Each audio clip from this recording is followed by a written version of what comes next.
Hi friends मु आज आपण मानक पई नहीं आसीची कदली भजार रेसिपी देखंतु फ्रेंड्स केते क्रिस्पी और टेस्टी यमी हेची।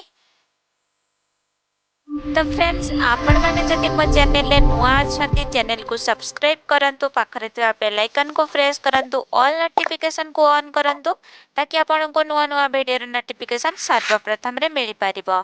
चलंतु फ्रेंड्स एबे स्टार्ट करिबा आज रेसिपी। सति पई देखंतु मो एटी कंचा कदली रे चोपा को छडेई की काटी नेची ताको पानी रे धोई नेची। एबे सेतिरे हळदी पकई नउची हाफ चम्मच, स्वाद अनुसार लूण पकईकी ताको हमें पूरा मिक्स करि नेबा।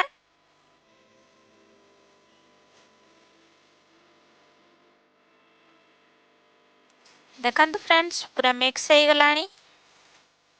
एपटे मु कड़ाई मध्य बसाई नहीं, कड़ाई रे तेल दे देछि। तेल टिके गरम हो गला परे सेथिरे हमें सुखिला लंका को भांगी के ऐड करि नेबा एवं पंच फुटण को ऐड करि नेबा। एबे हमें सेथिरे काटी की रखितिबा कदली को ऐड करि नेबा। एबे हमें जीरा गुंड हाफ चम्मच, धनिया गुंड हाफ चम्मच ऐड करि नेबा। ऐड करि सारिबा परे हमें ताको मिक्स करि नेबा।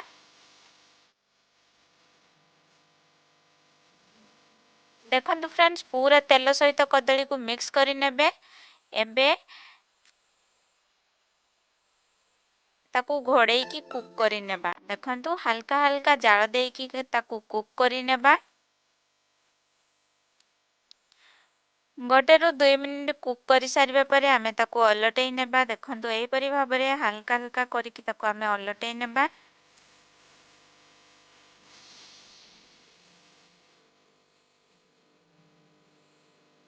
मझरे मझरे एमती ताकू घोड़े की कुक करिबा।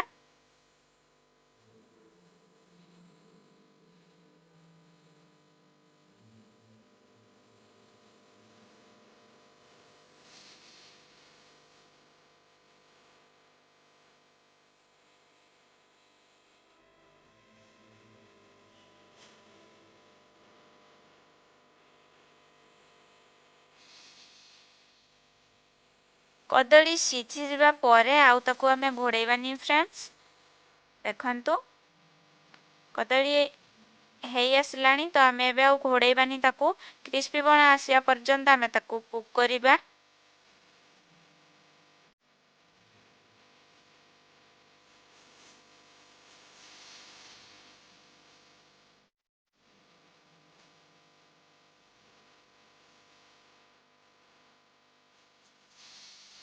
देखंतु फ्रेंड्स एठी हमर रेडी हो गलानी कदली रो भजा। बहुत कम टाइम रे एते बढ़िया टेस्टी रेसिपी आपण माने थरे ट्राई करंतु आ कमेंट करके मते जणांतु आपण मानकू एही रेसिपीटी केमति लागुची। देखंतु फ्रेंड्स केते क्रिस्पी हेची कदली रो भजा।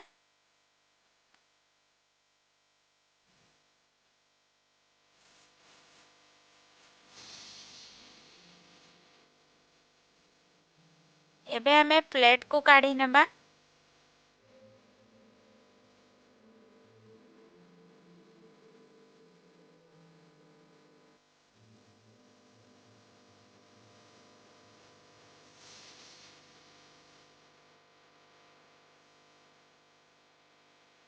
देखंतु फ्रेंड्स केते yummy yummy tasty tasty recipe आपण माने थरे निहाती याकू प्रस्तुत करंतु।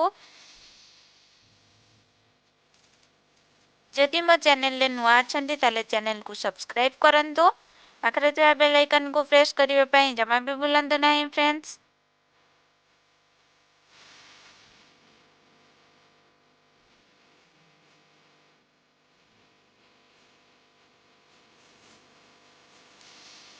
आज रेसिपी को ऐसे शेष करिछि। पुणी थरे देखा नुआ रेसिपी सहित। जय जगन्नाथ।